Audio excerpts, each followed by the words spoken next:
पाकिस्तान में हर बंदे का मैदा डिस्टर्ब है, ठीक है, और गैस्ट्राइटिस का जो इशू है ये भी बहुत ज़्यादा जो है वो इसमें बढ़ रहा है। तो इसकी बुनियादी जो वजूहात है वो ज़रा हमारे नाजरीन को बताइएगा। बहुत बहुत शुक्रिया, आपने मुझसे ये सवाल पूछा। जज़ाक। और इसकी सबसे बड़ी अलामात जो है, ये बहुत संगीन बीमारी है।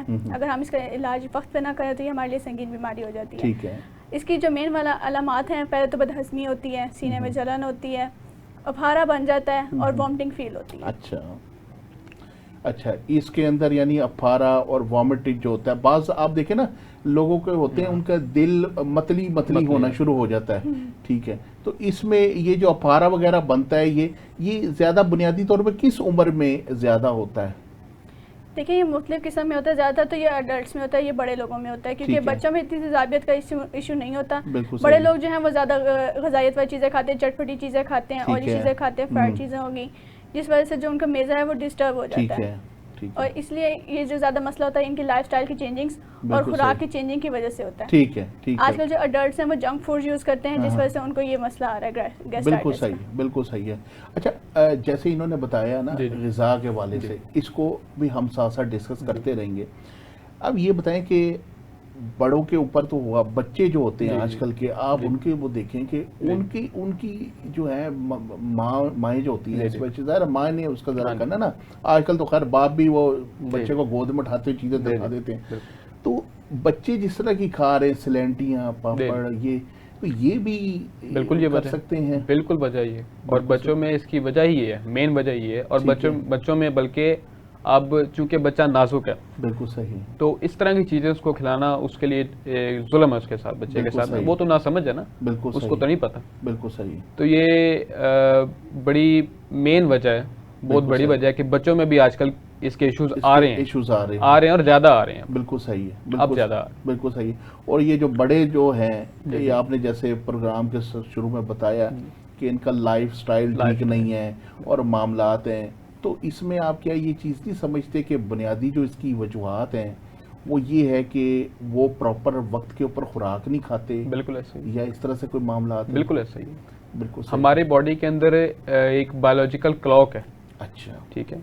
आप एक खाना सुबह के दिन की रोशनी में खा रहे हैं, उसकी अफादियत हो रहा है, ठीक है, और वही सेम चीज़ अगर आप रात को खा रहे हैं तो वो अफादियत उतनी उसकी नहीं मिलती, ठीक है, बल्कि बाज़ औक़ात उसका नुकसान हो जाता है उस चीज़ से। ठीक है, बिल्कुल सही। तो बॉडी एक सन के साथ बायोलॉजिकल क्लॉक बना के रखती है। ठीक है।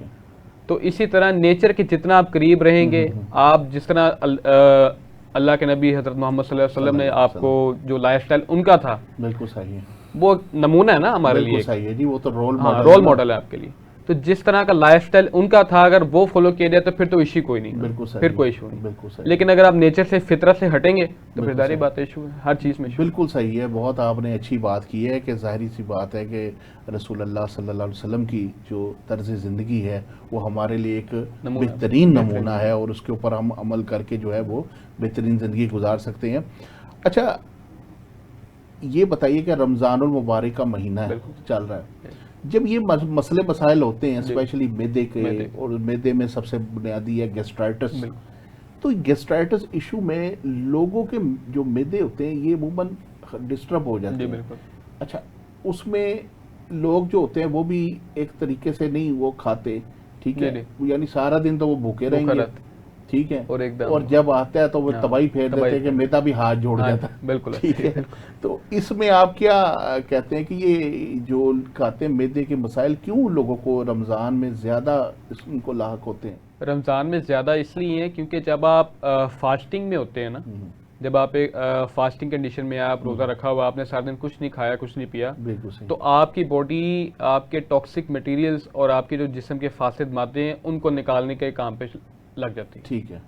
और आपका मैदा चूंकि खाली होता है, आंतें खाली होती हैं, तो वो अपनी एक रिपेयर कर रहे होते हैं अपने आप को ना। अच्छा। उस टाइम के अंदर एक रिपेयरिंग मोड में होते हैं। बिल्कुल सही। ठीक है।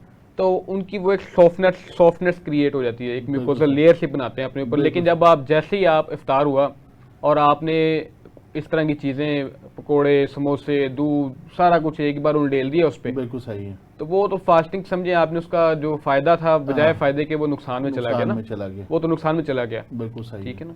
तो ये बड़ा इशू है इस चीज़ के कि एकदम ओवरलोड कर देना और ये जो है ना मैदे के इशू का मेन वजह ये। और उस खाने के बाद आप जी ऊपर से पानी पी लेना। बिल्कुल सही, बिल्कुल सही। एक तो खाना खाना बहुत ज्यादा, बिल्कुल सही, ऊपर से पानी पी लेना उसके ऊपर, बिल्कुल सही। और उसके बाद फिर कोई एक्सरसाइज नहीं, कोई वॉक नहीं, कोई कुछ नहीं, और वहीं बैठ के। बिल्कुल सही है। तो ये तो फिर जाहिर बात है ना, जुल्म है अपने साथ, जुल्म है, बिल्कुल अपने साथ जुल्म। बिल्कुल है, सही बात है।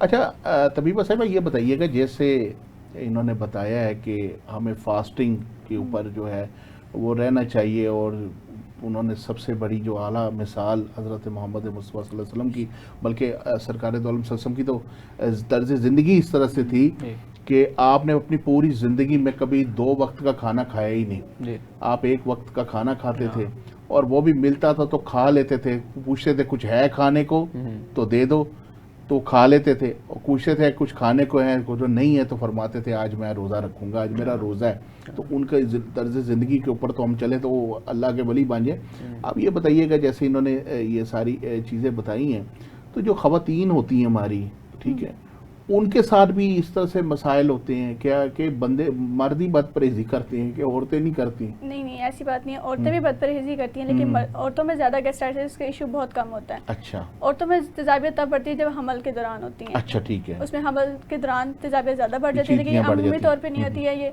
आम तौर पे होती है और थोड़ी वक्ती देर के लिए होती है, फिर ख़त्म हो जाती है। बिल्कुल सही। लेकिन ये है कि मर्द ज़्यादा इस चीज़ को करते हैं क्योंकि उनमें तंबाकू नोशी और इस तरह की सिगरेट नोशी, ये चीज़ें ज़्यादा होती हैं, इस वजह से में ये मसला ज़्यादा आता है। ठीक है। तो ये इसमें ऐसे भी तो हो जाता है कि बाज़ ख़वातीन जो एक तो होती है ना घरेलू ख़वातून, एक ख़ातून होती है जो जॉब्स वगैरह करती हैं, जो एक प्रोफेशनल लाइफ के अंदर है, तो जाहिर सी बात है उनको घर का खाना वगैरह नहीं होता, तो वो अमूमन क्या करती हैं कि बाहर से कुछ ऑर्डर कर लिया, खा लिया, तो क्या उससे इनको ये मसाइल नहीं मैदे के बढ़ेंगे?